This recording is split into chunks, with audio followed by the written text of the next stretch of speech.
El gobierno de México nos dice que la economía nacional va muy bien, que tenemos cifras realmente extraordinarias, el segundo menor desempleo en el mundo y que pues que finalmente la economía mexicana está teniendo muy buen desempeño. Pero ¿qué nos dicen realmente las cifras?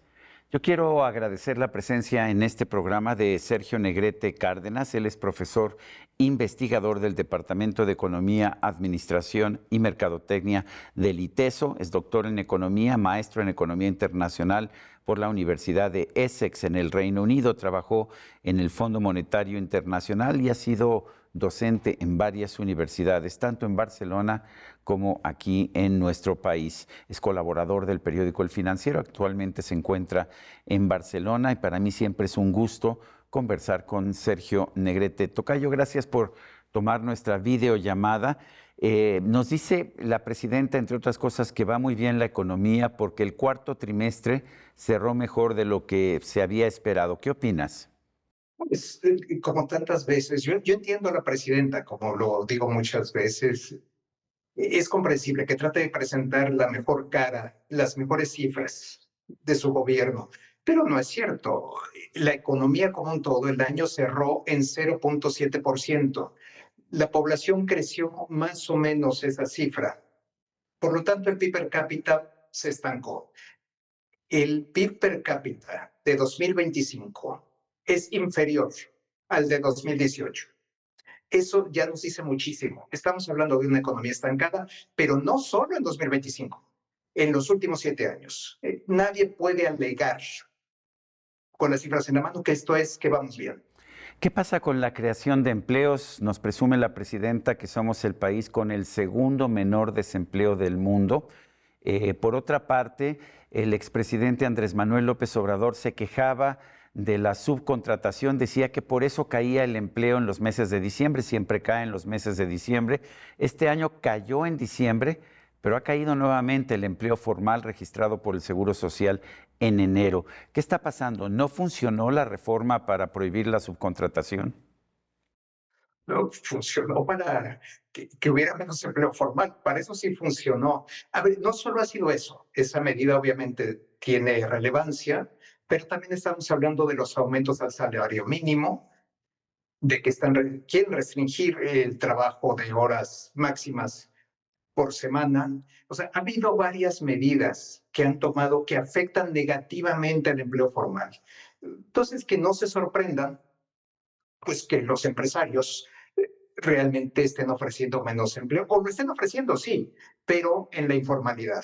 Ahí está el problema. Entonces, efectivamente, por primera vez desde 2009, tenemos una contracción del empleo formal en un mes de enero. En lugar de rebotar, como ocurre habitualmente en enero con respecto a diciembre, tenemos otra contracción.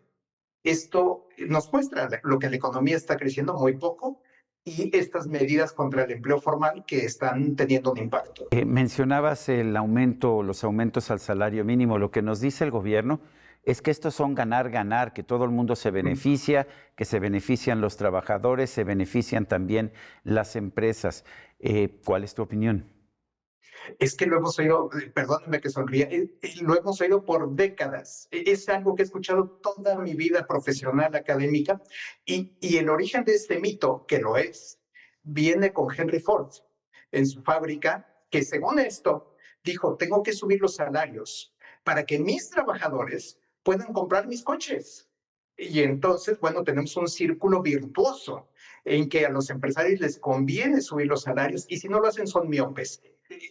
La realidad es que si tú aumentas los salarios por encima de la productividad, entonces vas a quebrar como empresa. Ujú. ¿Por qué? Porque no puedes pagar más de aquello que estás produciendo. No hay manera. ¿Qué pasó en realidad con Henry Ford? Que un día me puse a investigar ante tantas veces que escuché esta historia. Estaba harto de que empleados le renunciaban, se recontrataban, había mucha rotación de personal en las fábricas de Ford en esa época y su mejor manera fue ofrecer muy buenos aumentos salariales, sí, pero no para que le compraran sus coches, era para disminuir la rotación de trabajadores y en eso, por cierto, fue exitosísimo. pero se hizo el mito al que me he referido. Y de hecho, si no mal recuerdo, Henry Ford con su línea de producción incrementó la productividad de su empresa de manera Exacto. muy importante. Exacto, ahí está, efectivamente. Él sí podía dar esos aumentos salariales porque tenía la productividad para hacerlo, tenía el margen. No es de que si entonces pago más, entonces me compran más. Bueno, ojalá viviéramos en ese mundo utópico, sería fantástico, pero pues no, no es así. La realidad es un poquito distinta. No, no tenemos que inventar el hilo negro, sabemos que el crecimiento económico depende de la inversión productiva. Desde el año pasado, la presidenta de la República hizo una serie de reuniones con grandes empresarios que se comprometieron a hacer enormes inversiones productivas en nuestro país. También este año ha tenido estas reuniones y dice pues que están todos comprometiendo nuevas inversiones por cifras multimillonarias. Sin embargo, cuando veo yo las cifras de la inversión fija bruta que publica mes con mes el INEGI, pues yo veo otra realidad. No sé qué opines tú, si tú tienes otros datos. Tampoco tengo otros datos. No, la realidad es muy terca. Yo puedo entender a los empresarios que vayan a Palacio Nacional, que se reúnan con la presidenta, que hablen con ella, que se comprometan incluso a algunas inversiones que de todas maneras iban a hacer. Pero la gran mayoría de los empresarios de este país no va a Palacio Nacional.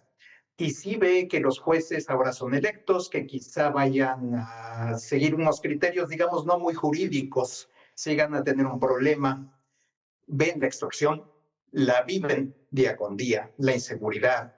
Eso es lo que nos ayuda a explicar la inversión futura. Entonces, por más que la presidenta se junte con ellos, ella ha tomado, y digo ella y su gobierno, han tomado medidas como lo de la Suprema Corte, la destrucción del Poder Judicial. Que no se sorprenda, nadie estaba a favor en ese sentido, se le dijo repetidamente que esto iba a causar incertidumbre, que esto iba a dañar la inversión, el ecosistema, la confianza. Bueno, aquí están los resultados. Si siembras vientos, no te sorprendas de las tempestades. Y ahora que hay tempestades, la presidenta cree que puede salir y gritar al viento y decirles que por favor que se pongan a invertir. Ahora bien, el gobierno de la República, la Secretaría de Hacienda, tuvo una serie de decisiones a fines del año pasado. Por ejemplo, eliminó la forma en que se aplicaba el IVA a los seguros.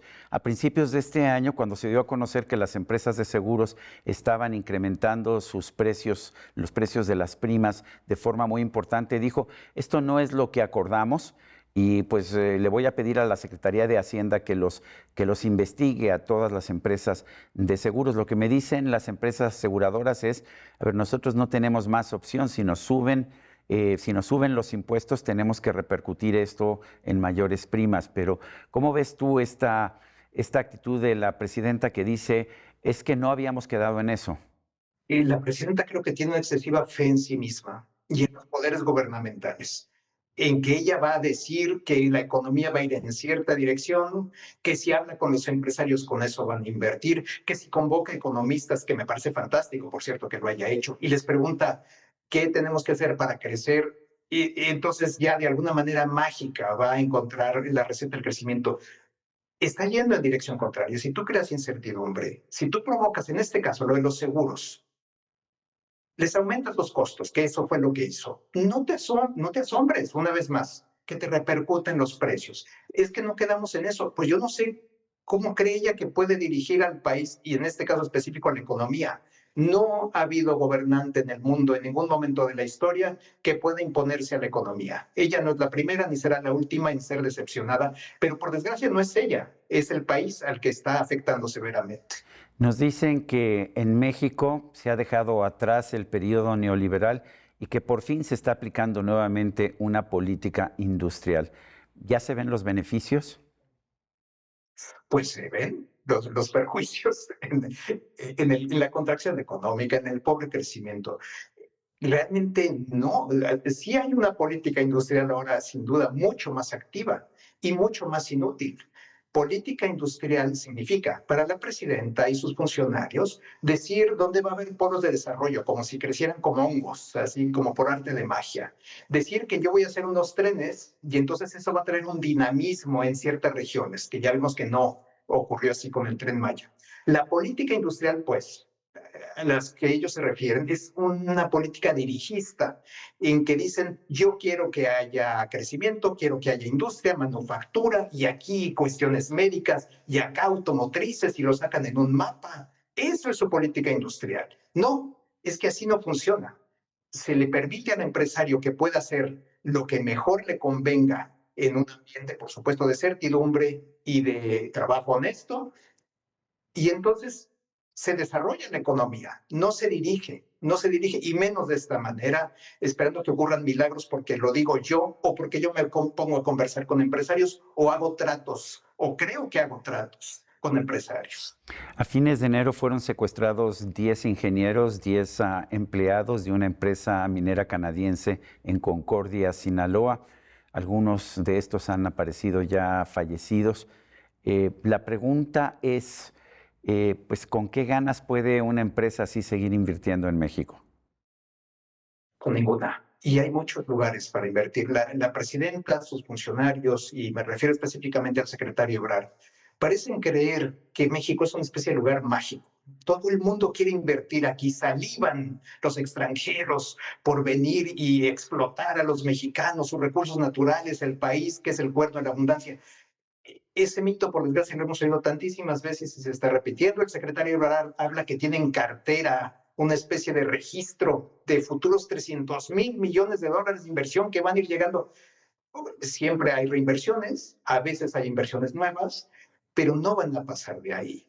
Con esta clase de ambiente, de secuestros, de extorsión, de inseguridad, hay muchos países que ofrecen mejores condiciones que México, y ahí se van a ir.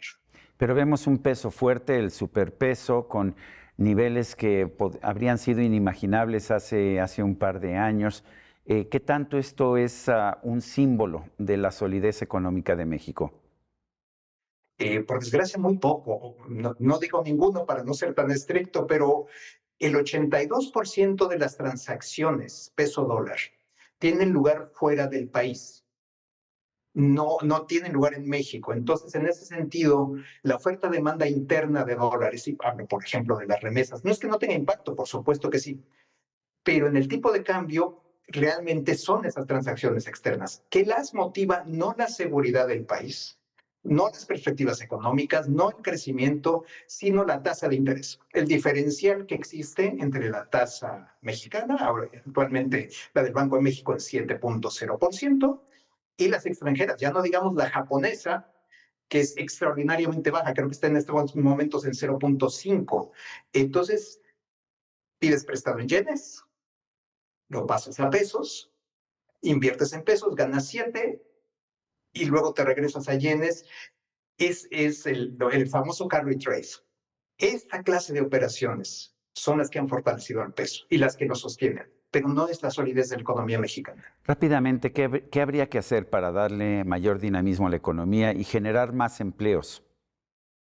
Es que está perfectamente claro y lo sabemos gracias a tantos lugares, estudios, el Foro Económico Mundial lo ha detallado tantas veces, pero en resumen, certidumbre, instituciones y para un largo plazo, educación y salud para la población, productividad de largo plazo y buenas condiciones para la inversión inmediata, lo que no existe en México en ninguna de las circunstancias, ni de corto ni de largo plazo. Sergio Negrete Cárdenas, economista, gracias por hablar con nosotros desde Barcelona, gracias por ayudarnos a entender la realidad económica de nuestro país. Al contrario, muchísimas gracias, es un honor estar contigo en tu programa. Gracias. Y a usted, amigo, que al vernos y escucharnos hace posible este programa, se lo agradezco también. Esto es todo por hoy, pero no se le olvide. Nos vemos la próxima.